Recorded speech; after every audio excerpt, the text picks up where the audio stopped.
শিৱসাগৰৰ কেইজনমান প্ৰতিভাধৰ উদীয়মান ঢোলবাদক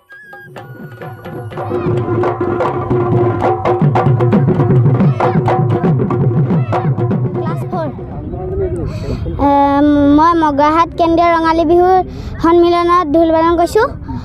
চাৰিং কেন্দ্ৰীয় ৰঙালী বিহু সন্মিলনত ঢোল বাদন কৰিছোঁ আৰু বকথা কেন্দ্ৰীয় ৰঙালী বিহু সন্মিলনত ঢোল বাদন কৰিছোঁ আৰু পুৰস্কাৰ মই প্ৰথম পাওঁ, দ্বিতীয় পাওঁ, বিচাৰকৰ বিশেষ পাওঁ, তৃতীয় পাওঁ, সেনেকৈ।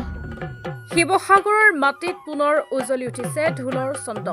অতি কম বয়সতেই নিজৰ প্ৰতিভাৰে দৰ্শকৰ মন জয় কৰিবলৈ সক্ষম হৈছে কেইবাজনো উদীয়মান ঢোলবাদক। বিহুৰ বতৰত বিভিন্ন প্ৰান্তৰ বিহু মঞ্চত ব্যস্ত হৈ পৰিছে এইসকল কিশোৰ শিল্পী।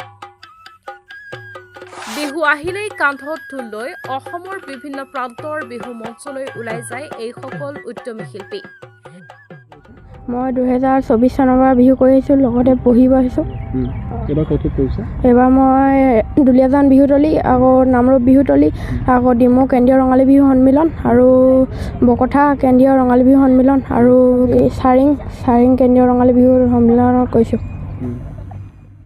শিৱসাগৰৰ উপৰিও যোৰহাট, ডিব্ৰুগড়, গোলাঘাট, লখিমপুৰ আদি বিভিন্ন ঠাইত নিজৰ ঢোলবাদনৰ দক্ষতা প্ৰদৰ্শন কৰি লাভ কৰিছে ব্যাপক সমাদৰ। দৰ্শকৰ হাত চাপৰি আৰু উৎসাহে অধিক অনুপ্ৰাণিত কৰি তুলিছে এইসকল উদীয়মান ঢোলবাদকক। 13 বছৰীয়া প্ৰাচুৰ্য কুমুদ দিহিঙীয়া, 8 বছৰীয়া অভিজ্ঞান গগৈ, 9 বছৰীয়া তথ্যজ্যোতি গগৈ, 11 বছৰীয়া শিৱম প্ৰতিম গগৈ, 10 বছৰীয়া দিব্যাংশু চেতিয়াই বিহু মঞ্চসমূহৰ পৰা বহু সংখ্যক পুৰস্কাৰ বুটলিবলৈ সক্ষম হৈছে। প্ৰাচুৰ্য কুমুদ দিহিঙীয়া, মই 8ম শ্ৰেণীৰ ছাত্ৰ। মই সৰুৰ পৰাই সাংস্কৃতিক জগতখনৰ লগত জড়িত হৈ আছোঁ। মই 2019 চনৰ পৰাই বিহু কৰি আহিছোঁ আৰু আগলৈ কৰি যাম। মই এইখিনিত তাৰ মাজতে মই বহুতখিনি অনুষ্ঠানত পুৰস্কাৰ পাবলৈ সক্ষম হৈছোঁ। মই এই বছৰটোত 15খনত প্ৰথম পাইছোঁ, 12খনত দ্বিতীয় আৰু 3খনত তৃতীয় পাইছোঁ। মই এইবাৰ শিৱসাগৰৰ কলং চুপুৰীয়া ৰঙালী বিহু, ৰংঘৰ ৰঙালী বিহু আৰু শিৱসাগৰ কেন্দ্ৰীয় ৰঙালী বিহু, বাহিৰতো কৰিছোঁ। মই যোৰহাটতো কৰিছিলোঁ, যোৰহাটত কৰিছিলোঁ আৰু ধেমাজিত কৰিছিলোঁ আৰু ডিব্ৰুগড়ত কৰিছিলোঁ, তিনিচুকীয়াত কৰিছিলোঁ। তিনিচুকীয়া আৰু ডিব্ৰুগড়ত মই প্ৰথম পুৰস্কাৰ পাবলৈ সক্ষম হ'লোঁ আৰু যোৰহাটত দ্বিতীয় পাইছিলোঁ। বিভিন্ন বিহু প্ৰতিযোগিতাত প্ৰথম, দ্বিতীয় আৰু তৃতীয় স্থান লাভ কৰি ইতিমধ্যে নিজৰ প্ৰতিভাৰ পৰিচয় দিছে 5জন ঢুলীয়াই। 5জন কিশোৰ ঢোলবাদকে বিগত বৰ্ষৰ দৰে এইবাৰো বিভিন্ন বিহু মঞ্চৰ পৰা প্ৰায় 20খনৰো অধিক পুৰস্কাৰ লাভ কৰিবলৈ সক্ষম হৈছে। বিগত বছৰবোৰৰ তুলনাত এইবাৰ অধিক সফলতা লাভ কৰি উৎফুল্ল হৈ পৰিছে এইসকল উদীয়মান শিল্পী।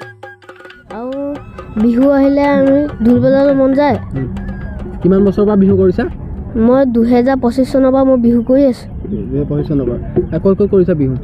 মই কেবি চাৰিআলিত কৈছোঁ আৰু ইয়াত দুলীয়াজান বিহুতলীত কৈছোঁ, এয়া নামৰূপত কৈছোঁ। কি পঢ়ি আছা তুমি? মই কি পঢ়ি আছা? মইতো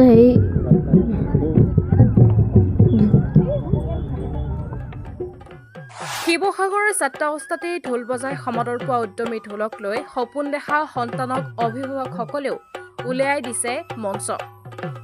ছাত্ৰাৱস্থাতেই ঢোল বজাই সমাজৰ পৰা সমাদৰ লাভ কৰা এইসকল সন্তানক পূৰ্ণ সহযোগিতা আগবঢ়াইছে অভিভাৱকসকলেও। প্ৰশাসনৰ লগতে লোক সংস্কৃতিক আগুৱাই নিয়াৰ লক্ষ্যৰে আগবাঢ়ি গৈছে এইসকল উদ্যমী ঢোলবাদক। মই ঢোল বজাই ভাল পাওঁ। কেতিয়াবা ঢোল বজাইছা? 2024 ক'ত বিহু কৰিছে? কেবি চাৰিআলি, মগৰাহাট, ডিমৌ, নামটি আৰু বেৰবাৰী। কি হোৱাৰ সপোন আছে? ঢুলীয়া। আগন্তুক দিনত অসমীয়া সংস্কৃতিক বিশ্ব দৰবাৰত অধিক উজ্বলাই তুলিব বুলি আশাবাদী সকলো। News desk report, Assam Udayaditya.